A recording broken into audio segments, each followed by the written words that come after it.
In the 1970s, a charming and intelligent young man named Ted Bundy terrorized America with a string of gruesome murders.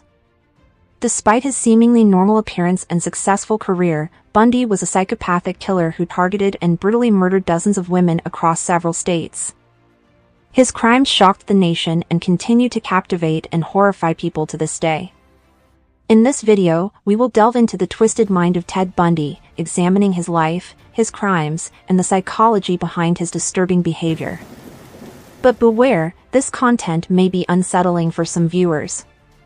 But before we get started, please make sure to subscribe and hit the bell icon to be notified about our amazing upcoming informative videos.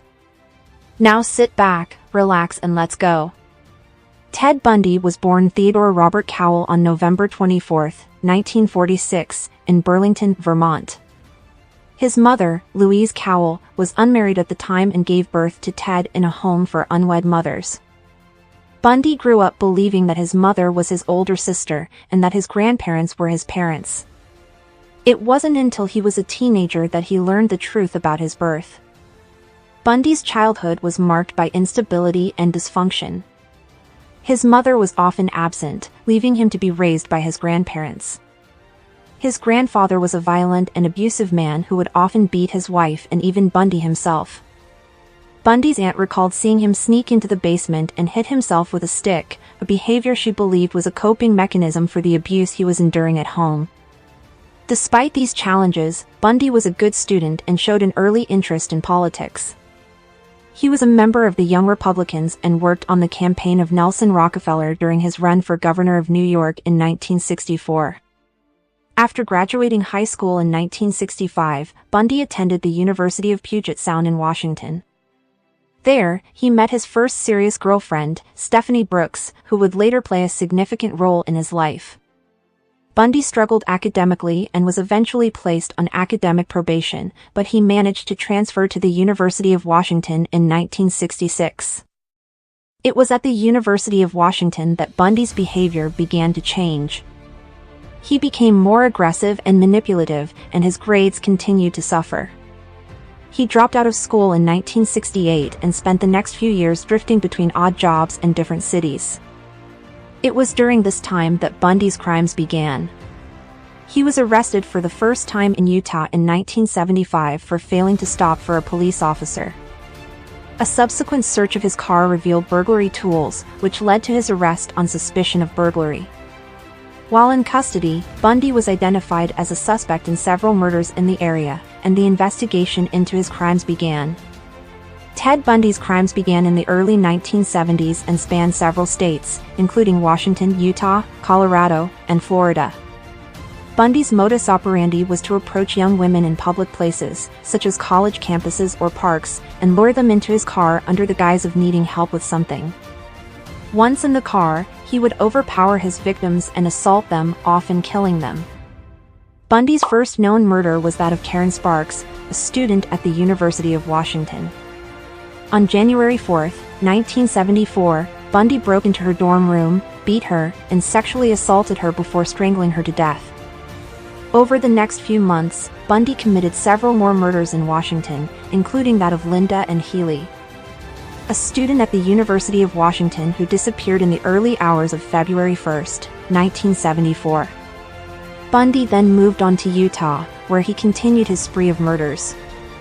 On October 2, 1974, he kidnapped and murdered Nancy Wilcox, a 16-year-old girl who was walking home from a school dance. Bundy's crimes in Utah continued for several months, and he was suspected in the disappearance of several young women. Bundy's most infamous crime took place in Florida in 1978. On January 15 of that year, Bundy broke into the Chi Omega sorority house at Florida State University and brutally attacked 4 women, killing 2 of them. He then attacked another woman in her nearby apartment, leaving her with permanent brain damage. A month later, Bundy abducted and murdered a 12-year-old girl named Kimberly Leach. Bundy was finally arrested on February 15, 1978, after being pulled over by police in Florida.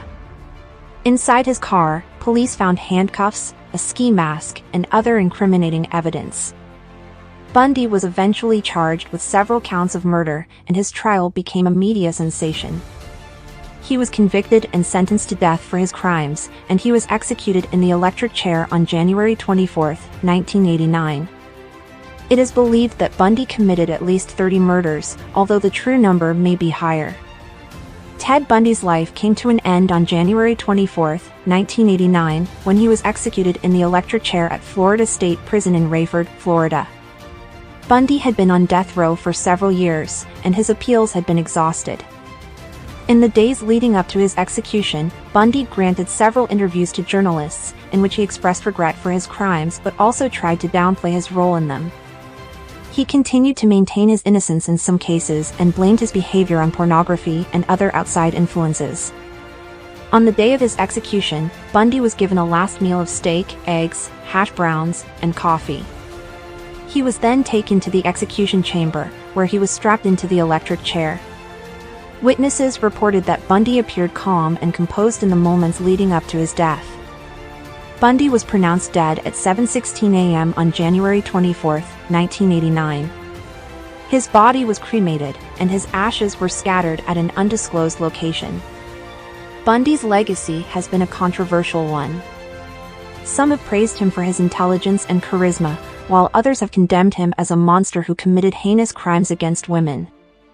Despite his death, Bundy continues to fascinate and horrify people to this day, and his crimes have had a lasting impact on the public perception of serial killers. In conclusion, the life and crimes of Ted Bundy continue to fascinate and horrify people to this day. From his troubled childhood to his gruesome murders, Bundy's story serves as a cautionary tale of the dangers of charisma and manipulation. While some have tried to explain Bundy's behavior as a result of his upbringing or outside influences, there can be no denying the terrible impact he had on the lives of his victims and their families. As we remember the legacy of Ted Bundy, it is important to continue to educate ourselves on the warning signs of violence and to work towards preventing similar tragedies in the future. Let us honor the memory of those who lost their lives at the hands of this notorious killer by never forgetting their stories and by striving to create a safer, more just world for all.